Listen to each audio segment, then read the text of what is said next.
Hi, this is Kelly. And this is Jenna. And you're listening to ODFM. Today's episode is One Date from Murder. All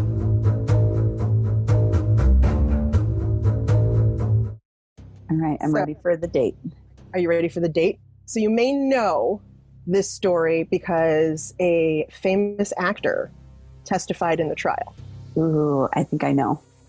I'm not going to guess. Because my cousin's wife commented on Facebook about it.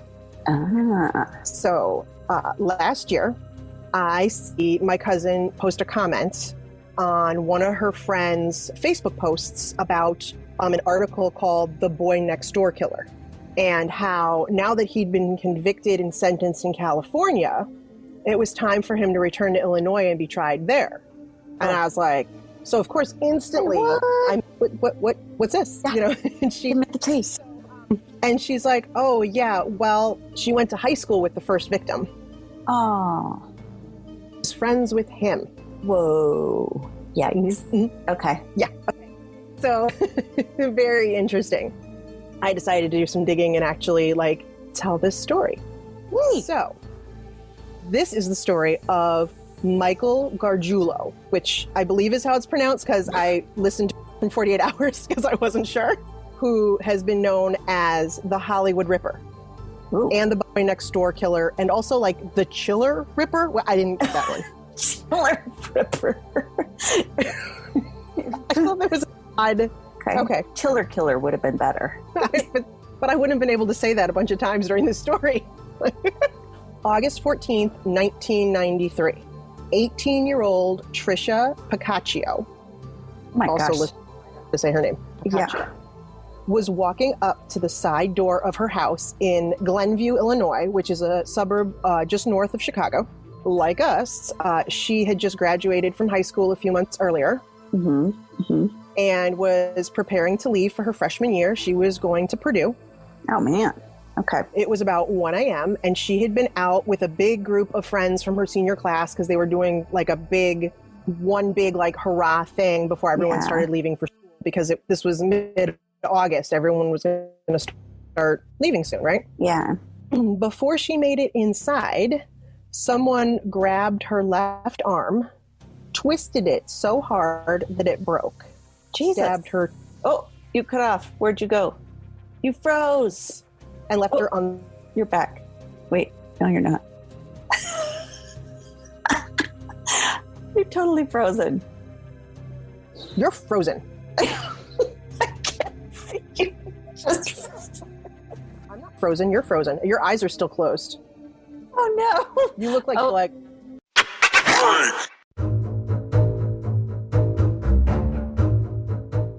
So Kelly, I really look forward to discussing true crime stories with you for our podcast each week. And you do such a great job of putting it together.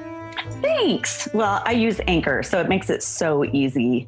I love the creation tools. They allow me to edit and record right from my phone or computer without all the expensive or confusing software. And it's free. Wow, all that and it's free? Yeah. Plus, they distribute our podcast for us, so we can be heard on Spotify, Apple Podcasts, and so many more. That's awesome. And we can make money from our podcast with no minimum listenership, right? Yep. Anchor is everything we need to create our podcast in one place. I think anyone who wants to have a great experience making a podcast with a good friend should download the free Anchor app or go to Anchor FM, which is ANCHOR.FM, to get started. For sure. Now let's get back to that murder story. We're back. All right. So, did you hear all of that part? Did we get through the whole thing? No clue what I heard. It was like she graduated with him. Okay. They were about to have a party, a big graduation party. Oh, and she got grabbed. I heard that part. Okay. Grabbed and stabbed. Grabbed and stabbed. Was not as fun as it sounded. Okay. All right. She's been left on the stoop of the side door to her house. Yikes. A few hours later, her father, Rick, found her. So she was grabbed and stabbed at her house, though? At her house, right Yikes. outside. I have pictures I can show you. So it was it looked like their house had the front of the house, and then the side of the house, there was a side door, and then that's also where the garage was. Oh, okay. Wow. It wasn't like on my house where like the side door was like, like nobody walked over there. This was like a this is the area where we probably use this door a lot. It was very weird. It was right next to the garage where people would be pulling in from the street. Yeah. So that was sometime around 1 a.m. So a few hours later, her father, Rick, found her. He was going out to his van and he had just walked out of the garage when out of the corner of his eye, he saw Trisha on the ground. Oh my God. The garage and then like a walkway and then the side door. Oh, can you imagine being a parent? Ugh, no. No, I cannot. I cannot imagine at all. Tried to revive her, and then her 17-year-old brother woke to the sounds of his father screaming, Doug. Oh my God. And can you imagine like also having a child named Doug? Like this, you're introducing your baby. This is my baby Doug. Like, just like, I'm like, where are you going with this? like little babies that have very grown names. Yeah. Or Greg. Like, this is my baby Greg. Sorry, this is a conversation that I have a lot with my brother and my cousin. This is my baby Doris. Is an odd name for a baby. Doris. Like Ethel. Like, I can't, that's... Okay, sorry. I just couldn't imagine a baby named Doug. But yeah, I mean... All right, Doug. This Doug was 17. Okay. Fit him at this point. Yeah. So the Picaccio family had 3 children. They had Trisha, 18, Doug, 17, and Tommy, 13. Don't laugh at the names. No, Tommy. I could see a baby Tommy. I could see a baby Tommy, although his name's probably Thomas. Yeah, probably. So her mother, Diane, was already at work when this happened, so they had to call her to say, come home, Trisha's hurt. Oh, yikes. Oh, God. This is my baby Diane. Baby Sorry. You're calling me today. Okay. All right. And what's in your cup? Lemonade. So maybe I should put something in it and I'd be less weird. Okay. It's not fermented in any way. Okay, I'll stop. Okay, poor Diane. That would suck. Okay. Trisha's hurt. Okay. So found out her daughter was hurt. Police collected physical evidence, including they found Trisha's keychain was next to her, and there was a man's shoe print. But unfortunately, that turned out to be her father's from when he walked over to her and was trying to revive her. Right. Okay. And police collected fingernail clippings. But in 1993, the forensic testing wasn't what it is today. And so they really didn't have any leads. Like, nobody saw anything. Right? Be someone she knows, though, right? I mean... Okay, so here's where it starts getting interesting. So the family, they couldn't stand to stay in the house, and they moved out for a while. And after 4 years, they're like, okay, it's time for us to go back to our home. This is our home. Wow. How do you afford to stay in 2 different places? I don't know. I don't know where they stayed. Wow. Like, I don't know where you would go or stay where you, I don't know. Yeah, maybe with family or something. Not have anyone know what had happened. But I get it. I mean, I get like... Oh, yeah. Just, oh, my God. No. I could not be in the same house. No. So they moved out, and after 4 years, they decided, okay, this is our home. We want to be in our home. We're going to go back to our home. So they did. But shortly after they came back, they had an unexpected visitor. Oh, my God. And this was 4 years later? This is 4 years after the murder. Holy shit. Okay. And they have still no leads or anything. Michael Gargiulo, who is one of Doug's closest friends from school, stops by. He had lived around the corner from them, and they'd known him since he was like in 2nd grade. Like, he was the same age. So they grew up with him. From what I read about this family, they were the family where, like, probably also because they had 3 kids, like, all the neighborhood kids went to their house. Mm-hmm. They fed them all, they knew all the kids knew all the parents, Yeah. That happens at our house all the time. I came home and it was like loud as could be. I'm like, what the hell is going on? And there was a basement full of children. My husband's upstairs, like, and then my other son helped me. Yeah, and then my other son had come into the shop with like 4 of his friends. So it was like, go visit the Parents' Day. So I got to hang out with teens at work and then littles later. Yeah. Anyway, go ahead. So I understand what Oh, it's okay. Yeah. What that So then dynamic is. This kid came over all the time and hung out with their, kids' friends. Okay. He played football at Glenbrook South High School, where Trisha and Doug went. Like, he was one of the neighborhood kids. He shows up, and this conversation happened on in an interview that was on the show 48 Hours. And I'll paraphrase a little bit, but the way the conversation went was very significant. So Diane, the mom, says that Michael shows up at the door and says, "I need to talk to Rick," the dad. Okay. And she says, "Well, he's at work." And he's like, "Well, can I wait?" So he sat at their kitchen table and waited for over an hour. Wow. Okay. Whatever it was, he needed to talk to the dad. Rick says he remembers walking in the garage from work and looking at Michael sitting there, and he had this look on his face like he was going to say something to me. But right then, the door to the garage opens. Michael's father and sister come in and say, "We have to leave, Michael." And they grab him and they whisk him out the door before he can say anything. Okay. So Rick tells his wife, well, that was kind of odd. And they discuss like that it was very odd and that Michael had a really weird look on his face. Okay. And that was the moment that they decided that he probably had something to do with Trisha's murder. So they called authorities and let them know what happened. But Michael Gargiulo had disappeared. Gone from Illinois. Family they know something. So that was 1993, and then 4 years later, it's about 97-ish. Wow. Right? Okay. All right. Hollywood, California, February 21st, 2001. 22-year-old Ashley Ellerin is getting ready for a date with Ashton Kutcher. Who at the time was still up and coming. He was just on that 70s show. He hadn't done movies and stuff like that yet. Okay. He was just the hot, stupid guy from that 70s show. Can you imagine getting married? Can you imagine them getting married? Ashley and Ashton? Ashley and Ashton. Ash. Yeah, that's Ash. You're such an Ash. All right. Okay. She's supposed to be going out with Ashton Kutcher, who apparently was just a friend in her circle of friends. I need to widen my circle. Yeah. I need to.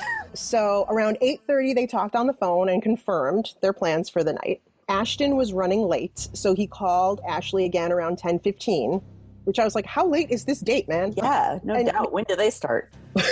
Yeah, I'd be like, I'm going to bed soon. Are you coming? Or, yeah. I needed to eat. I'm hangry now. Now I'm just a bitch, so.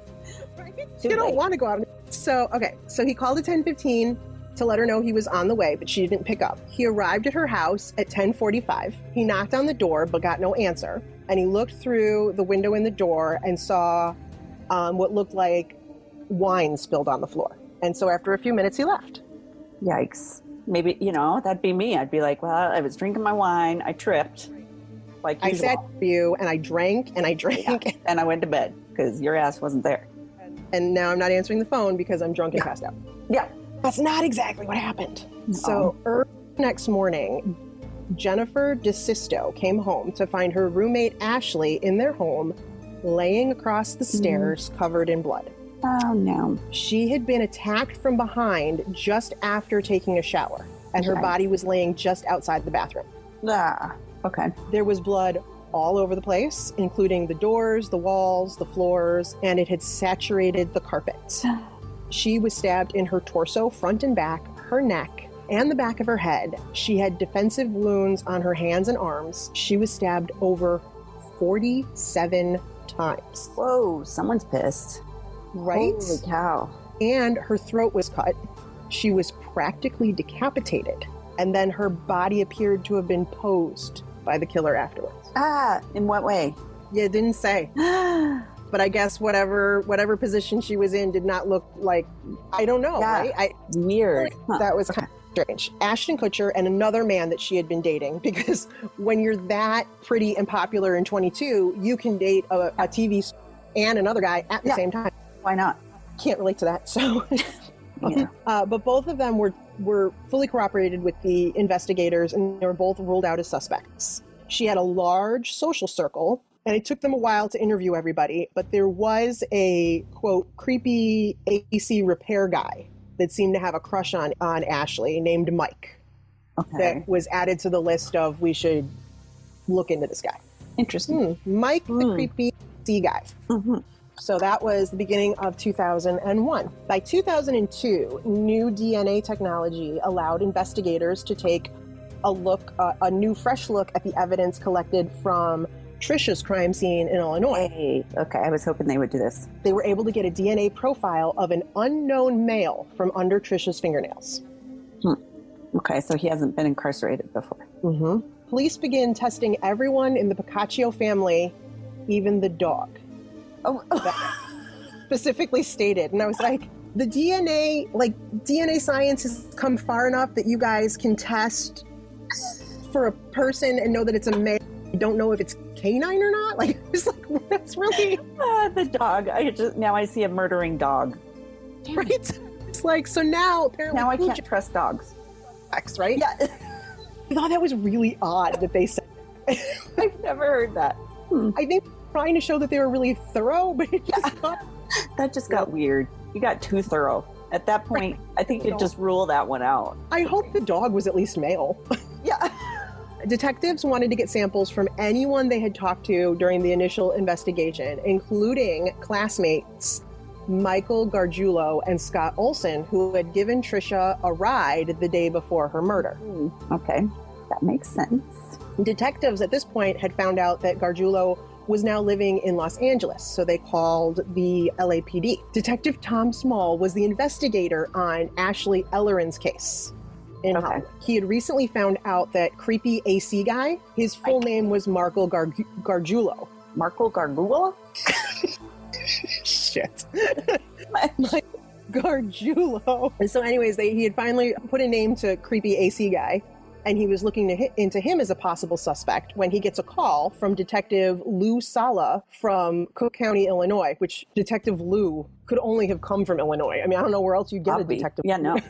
The detectives from Cook County, Illinois were in town and they wanted help locating someone. So they come in and Detective Tom Small says, he holds up a photo and goes, "Is this who you're looking for?" And they were like, "Yeah, how did you know? Like, how did you know him and find him so quick?" And they're like, "Well, right now he's a potential suspect in a murder investigation we have." Oh. So they start chatting, right? So together they're able to track down Gargiulo to an apartment building that is listed under his girlfriend's name. With a search warrant, they found 3 knives, binoculars, and a backpack containing a Halloween mask and a handgun in his van. Authorities apprehend him when he arrives home and they collect his DNA. He was allowed to remain free pending the outcome of the tests. Yikes. We've known this guy has fled before with his family. Yeah, so he has a tendency to, pick up and move. The DNA sample is sent to the Illinois State Police Crime Lab, and it was a positive match to the DNA under Trisha's fingernails. Okay. That sucks, a childhood friend. It also sucks that if they had been able to get him earlier, that maybe Ashley would still be alive. So now they have this match. However, Jack Blakey, I think is how you say his name, from the Cook County State's Attorney's Office, didn't think it was enough to charge Gargiulo because the DNA could have come from casual contact.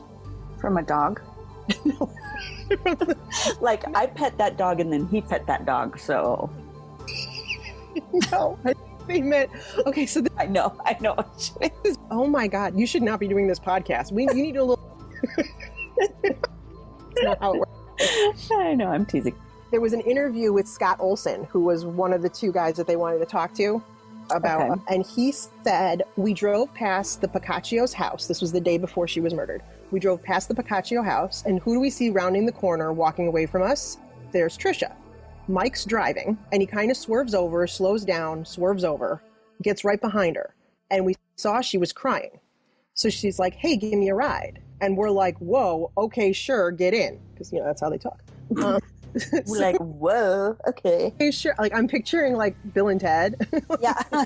Like, totally get in, yo. So she gets in the car and she says, "Take me to so-and-so's house." So we just drove her there. We dropped her off and that was it. So apparently without anything besides the DNA under her fingernails, the state's attorney decided not to move forward because it could have been casual contact, that she would have still had stuff under her nails You know, like being I car. went and scratched his back for a while, sitting in Right? his car. And he Oh, said she sat in his car. no, I mean, I don't know. That just, that's a stretch. it also makes me want to go wash my hands because it makes me feel like DNA from all kinds of things. Like, just, I don't know. Okay. No. Especially, can you imagine being a masseuse and all the dudes with hairy backs you're having to casual contact? Wow. All right. On that note. If you haven't checked out Thistle lately and you love Halloween as much as we do, you are missing out. I love the vintage style devil mug, especially when paired with the exclusive Thistle blend coffee. I'm partial to the decor that can go inside or out, like the witch in the cauldron sign that says, "Come in, my pretties." Yes, so cute. And the pastel handcrafted skulls that I would and totally do display at my house all year around. Oh, yes, for sure. And I feel like I need that zombie horse mask to make sure that people are following social distancing rules. I would definitely stay away from anyone wearing that. Absolutely. Well, you can get all the things for 10% off on thistlewellington.com by using code ODFM at checkout. I'll be shopping right after we're done with this story. So Illinois decided they can't do anything. Detective Small in LA had no DNA evidence from Ashley's murder, so he couldn't move forward either. Oh, no. Very strong suspect in 2 murders and nothing. So frustrating. Right? So 2 years later. And 2 years. Great. So he's still out there just there. 2 years later, November of 2005, another attractive young woman is murdered. Shocker. Yeah. Right? I wonder who it is. Right. This time it's in El Monte, California, which is a suburb about 20 miles east of Hollywood. Now, this time it is 32-year-old Maria Bruno. She was stabbed while she was asleep in her bed. Yikes. Right? Which is like a horrible fear of mine. Oh my God. Yeah. Yeah, right? Okay. So she had just moved into an apartment in a gated community, purposely because she was looking for security, with her 2-year-old twins and a 4-year-old and a 5-year-old. Somehow, the suspect got past security in this gated community, pried a screen loose from her ground floor kitchen window, and with a knife that appeared to be taken from the kitchen, stabbed Maria 17 times and slit her throat. Jesus.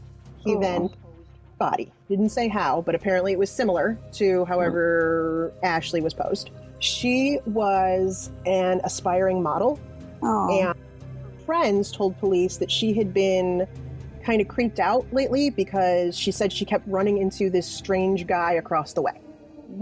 So he lived in the gated community. Makes it so you can get into places. Makes it really easy to get. I also feel like if you're, I feel like if you're concerned with safety, that maybe you don't want a first floor apartment. Yeah, that's true. But she's probably like, well, it's a gated community, so it's going to be pretty safe. Right. They don't let murderers move in, right? No, right? They probably did background checks, right? You know, background checks. Oh, good Lord. Once again, there was very little evidence at the scene. All they found was a blue cotton bootie in the courtyard outside of the apartment. The kind like, I think they use them also for like surgeons and stuff like that. Okay, yeah, like when you go to like a house showing, yes, and they make you wear the booties. Yes, okay. Like, they're like, we don't want people trampling through, you know. So they find this blue cotton bootie just kind of laying in the middle of the courtyard, totally out of place. There was a single drop of blood on it, on the sole of it. DNA testing proved that it was Maria's blood. So they had nothing to go on. So they knew it came there, and they knew it was part of the crime scene, but it didn't give them anything for the killer. So that case runs cold. Fast forward another 3 years. Jesus, this guy's getting better and better now. Santa Monica, California. April 28th, 2008. Michelle Murphy, a petite 26-year-old, awoke sometime after midnight to a man wearing a hoodie and a baseball cap, straddling her body and stabbing her in the chest. Oh my God. She was asleep. That's how she woke up. According to Sergeant Richard Lewis, he was quoted saying, The suspect gained entrance to her second floor apartment. So there blew my whole theory about apartment through a window, which was only open a few inches. Once he got inside, he then opens the front door and kind of stages it as an escape route. Then he proceeds into the bedroom where she is sleeping. She was stabbed multiple times in her chest and shoulder and right arm. She suffered wounds to both of her hands as she's grabbing his knife and it's being plunged down upon her. So the difference, I don't know. I mean, I guess I could say the difference is she did not go quietly. She fought. So at some point, while she's struggling with him, he cuts himself. Michelle is only 5'1". Oh my gosh. She manages to get her feet up underneath his chest and kick him in the chest and kick him off of her. Yes, girl. Right? Yes, that's awesome. She kicks him off. He falls against the wall, says, "I'm sorry," and then staggers out of the apartment. Oh, sorry, wrong place. My bad. Wait, I'm sorry. Wow. She calls the police. Actually, I believe she called her boyfriend, and then he called the police, whatever. Yeah. So police are able to take samples of the blood that trailed out of her apartment, and they went out of her apartment, like down a walkway and out into the alley. Like there was all kinds of... 25 days after submitting the samples to the crime lab, Sergeant Lewis is informed of a DNA hit. Finally. A positive match for Michael Gargiulo. Finally. Across the alley from Michelle.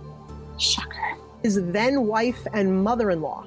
So this guy is married and living with his mother-in-law. And they said, in fact, if Michelle's blinds were open, he could see right into his bedroom, her bedroom from his apartment. Yuck. Ugh. And Michelle didn't get a good look at him when he was attacking her, but when she found out that's who the DNA match was, she said that months prior to the attack, he would greet her outside her apartment. Ugh, creepy. Oh, finally, Michael Gargiulo was arrested on June 6th, 2008. It took a really long time to get there. A really long time. He was charged with attempted murder, and a bag with some tools and blue medical booties were found in his car. Oh my God. Because, I believe those AC repairmen, when they go in those fancy houses, they put those booties on. That's true. Good point. Oh, this was good. This kind of blew me away. So Sergeant Richard Lewis stated that when he was being arrested, Gargiulo asked, "Which agency is this that was doing the arrest?" Which the sergeant said, "That tells me a lot. It tells me he wasn't sure which crime he was getting charged for." Yeah. Wait, do I admit to just the break-ins or do I admit to homicide? Right, exactly. You're under arrest. And which agency would this be? Would this be the FBI or... Remember that whole right to remain silent? That would have been a good silent time. Yeah. Now that they have him in custody, they find out that Gargiulo once lived near Maria Bruno's apartment. Close enough that he had a clear view from his apartment into hers. Oh. So they do a search, and sure enough, in the attic of the apartment that he once lived in, they find a matching blue cotton bootie, just like the one found at her crime scene. Same manufacturer, same model, everything. Wow. Mm-hmm. And it's still in the attic? Ooh. Oh, so he was smart enough to hide it, then he moved out and left it there. And forgot it. Oh, I forgot my booty. Forgot my booty. So then, as they dig, they find out that back in 2001, Gargiulo had lived only a couple of blocks away from Ashley Ellerton, too. Mm-hmm. He was frequently seen hanging out with his dog at a park that was directly across the street from her house. And friends had noted that when they called him creepy AC guy, they would see him sitting outside the house in his car. Watching. Yeah, I guess he tried to befriend her. I think she was just polite and nice to him, which... I'm bad too about that. Yeah. I know. So within a month, Michael Gargiulo was charged with the murders of Ashley and Maria as well. So now he's charged with 2 first-degree murders and 1 attempted murder. Okay, good. Back in Glenview, Illinois, Trisha Pacacio's family heard that he'd been arrested in LA, and they were certain he was going to be charged with Trisha's murder soon, but nothing happened. Hi, did you forget about us over here? Yeah. Right, so they're super frustrated, right? Because they're like, okay, we've we've known now for years that this guy probably had something to do with it. Now we know that he's killed 2 other people at least and tried another one, and when are you going to do something about our daughter? We're very frustrated. In 2011, the show 48 Hours ran an episode called The Boy Next Door about this Hollywood Ripper, as they were calling him, and the unsolved murder of Trisha Pacaccio. And almost immediately after it aired, someone called the show. And okay, so I meant to look up how to say this guy's name. Temer Leary. It's Temer. Temer. It's a guy too. Okay. Leary. Temer Leary was watching the episode and recognizes Mike from the mugshot. His friend Mike. Interesting. He recognizes the mugshot. He texts his friend Anthony DiLorenzo and he texts him this: "Did you know Mike's a serial killer?" Because that's some friends all the time. Oh yeah, totally. I think he killed a bunch of people. Did you know? Oh God. The 3 of them, Temer, Anthony, and Mike, as they knew him, had been friends back in 2000 when they all worked together as bouncers at a Hollywood nightclub called the Rainbow Bar and Grill. Yikes. And once, when they had been hanging out, Gargiulo told them that he murdered a girl back in Chicago.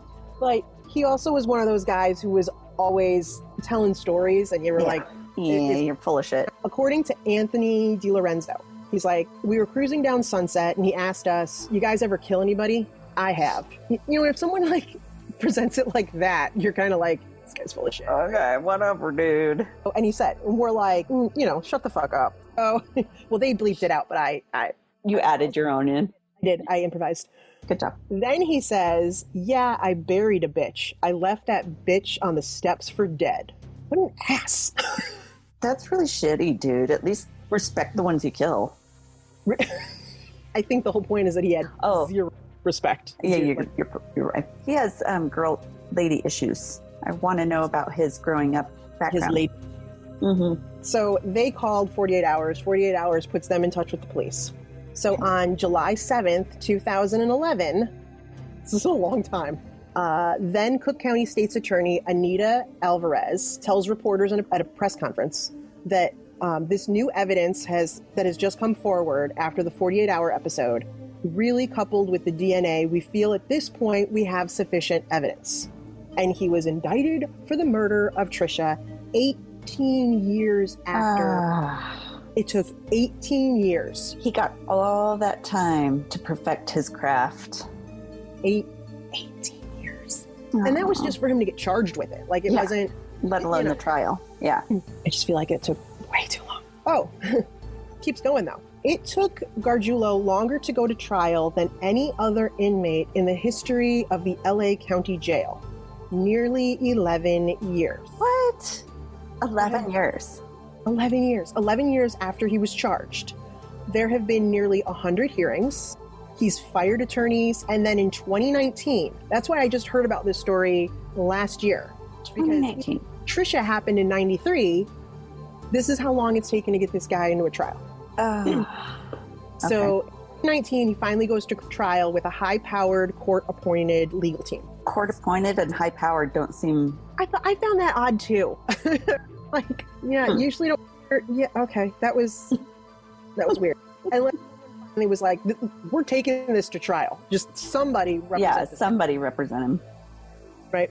So the reason this got a lot of attention was because prosecutor Dan Aikman called Ashton Kutcher as a witness. So, that... I remember when that was going on. So in court, the prosecutor was quoted saying, "Mr. Kutcher is part of the chronology of this case that is offered to show you that there was a very narrow window of opportunity for someone to get in the house and murder Ashley. At 8:24 p.m., Ashley talked to Mr. Kutcher on the phone, and they confirmed a plan to go out that night. He was running late, so he called Ashley again at 8:15 to let her know he was on his way, but Ashley didn't pick up. Then he drove to her home, knocked on the door, but still got no answer. He will testify that at 10:45 p.m., he arrived at the residence and saw what he thought was spilled wine on the floor. We believe now the evidence will show that it was actually blood and that Ashley had already been murdered. So it would have had to happen sometime between 8:30 and 10:45 that night. And she had just been stepping out of the shower at like 8:30-ish. Ugh. She looked like she had just come out of the bathroom. So they were able to, like, pinpoint when they thought it took place. And Ashton Kutcher testified that after hearing about Ashley's murder, he went straight to the police because, quote, I went to the police. I was like, my fingerprints are on this door. Like, I was freaking out. Oh. So that, right? Like, oh my gosh, this girl out, you know? Okay, so here's the part where I have to, like, just one little side note, and why I thought the episode should be named One Date for Murder. How bad does he have to feel about running late? Oh, shit. Right. That's true. Like, man, had I gotten there like an hour earlier.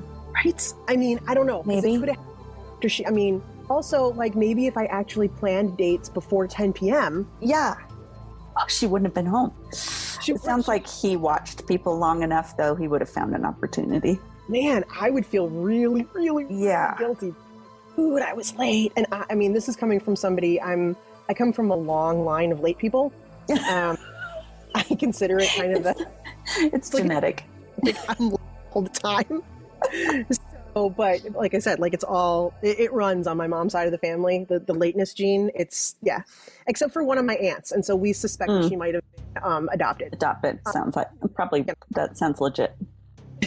Right? It's science, people. Science. Okay, prosecution painted a portrait of Michael Gargiulo throughout his life. He was violent towards women, interested in the serial killer Ted Bundy, although who isn't? I know, I was like, ooh, guilty you. And studied forensic science as a hobby, not like as a, he didn't go to school or anything. So Mirko Hoffman, M-I-R-K-O. This is my baby Mirko. It's just a baby thing. Baby Mirko. Anyway, he now describes himself as Michael Gargiulo's former best friend, which I can understand. He's like, yeah, we're breaking up. He testified for the prosecution, and he said, Mike was a strange guy. He could get away with committing crimes because he would go online to read whatever he could about forensics.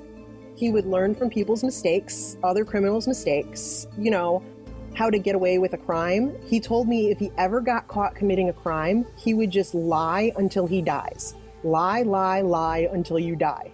Okay.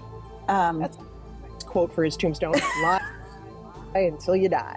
Make a rap out of that. Make a t-shirt. Lie, lie, lie until you die. But keep track of all your lies because they just keep getting bigger. So prosecutors said Gargiulo also studied a book that taught you how to kill with a knife. Prosecutor Garrett Demarin in court said the Anarchist Cookbook, which I've heard of but I've never actually read or looked at, talks about knives, the perfect guide to committing some of these crimes. It even details how you go for the throat. Oh, like on an animal though, not a person, right? I don't know. I'm not gonna go check it out, so I don't know. Yeah, you don't want your name on that library stamp if you're gonna get it. I want to buy it. I already have a name on lists for other reasons. I don't need to myself any further. You're not alone. I'm there. All right. So even though Gargiulo was not being tried for Trisha's case in LA, prosecutors thought it was important that the jury knew his pattern of stalking and killing women and that it had started 26 years earlier in Chicago when he was just 17. He was only 17 at the time. Her friends were star witnesses against him. But Michael Gargiulo maintained his innocence. Lie. Yeah. I lied till you died. Anyway. So there was a recorded jail conversation with him, and he said, quote, "It's a matter of waiting and knowing that there will be victory because I know I'm innocent. And it's just now putting it down in the courtroom and just being patient." I lie. Here's where it gets interesting again. So the defense goes through all the victims and tries to create doubt, right? For Ashley Ellerin and Maria Bruno, there were no witnesses. There wasn't a lot of stuff found at the crime scene. There were no witnesses that saw him either enter or leave their homes. For Trisha Pacaccio, they play up the idea that the DNA under her fingernails could only have been secondary transfer or casual contact because they knew each other. Because, the day before she rode in his car. Yeah. So they're trying to they're trying to bring up doubt, right? Kind of the problem with Michelle Murphy, who fought him off, right? So for her, the defense does not deny that he attacked her. They insist he wasn't right in his mind when he did it. Yeah, because he apologized. He's like, oh, sorry. Right in his mind? Of course he's not. Oh my God. I'm telling you, that's what they used. So the defense only called 2 witnesses, and they were both mental health experts. Uh-oh. Both of them have diagnosed him with dissociative identity disorder, which used to be called multiple personality disorder. Mm-hmm. And they said because of this, he can't premeditate or have malice of forethought. So the defense says when Gargiulo attacked Michelle Murphy, it was as if another personality had taken over, as if he was possessed. I want to know if anyone in the courtroom actually just burst out into laughter. Yeah, because I've then been escorted out. Right. So here's the defense attorney in court says, quote, "She says she's fighting off Mr. Gargiulo when all of a sudden he cuts himself. He stands up, he comes out of a fog and says, I'm sorry. And he runs. He didn't know where he was. He didn't know what he was doing." I kind of missed the part where she kicked him off and did whatever she, oh my God. Yeah. They totally and he was like, oh shit, she's going to fight back. I should go. Exactly. Oh my God, I'm sorry.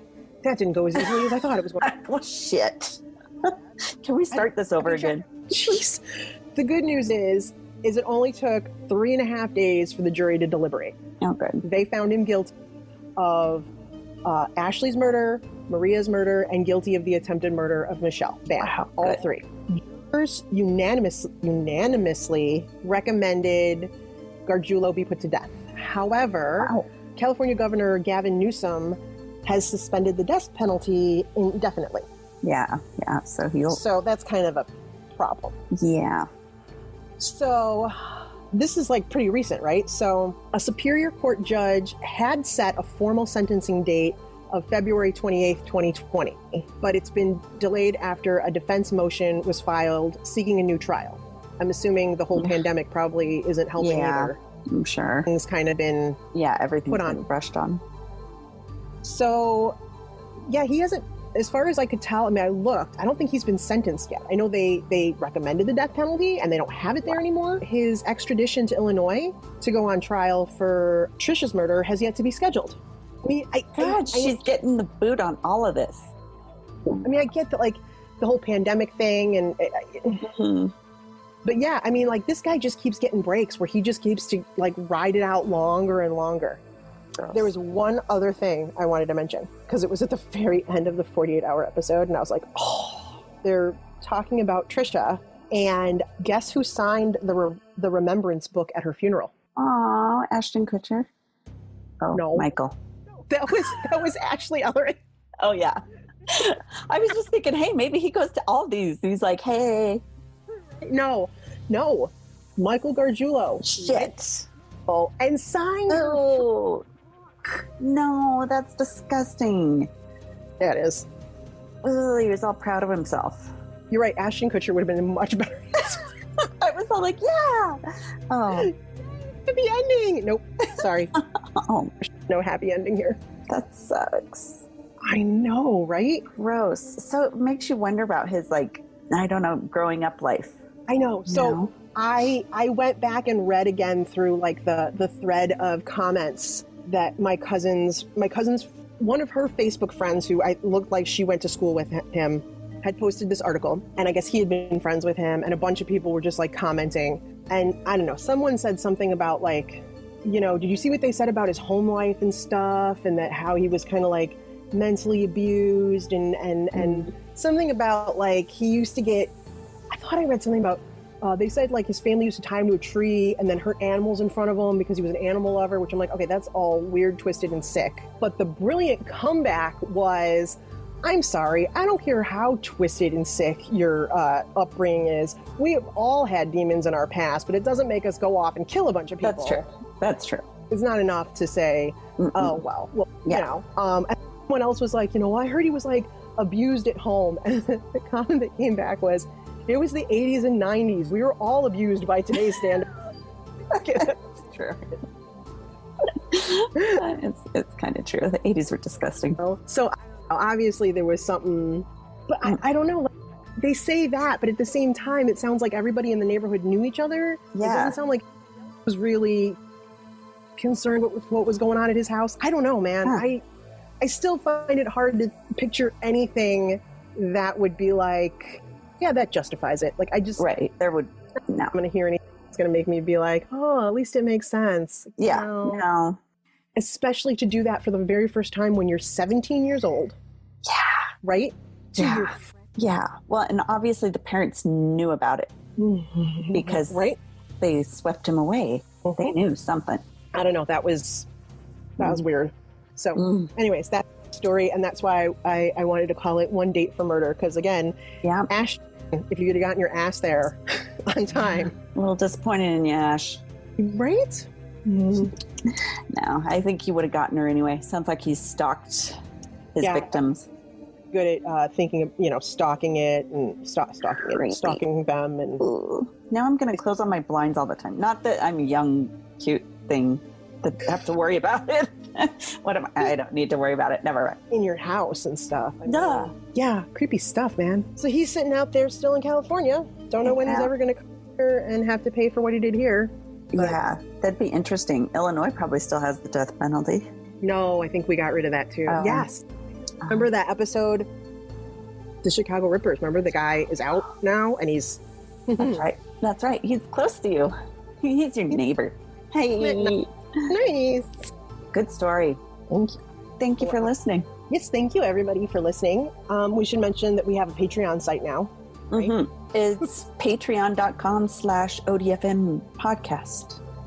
Oh, that's smart. I like that. That's good. Yeah. That's really good.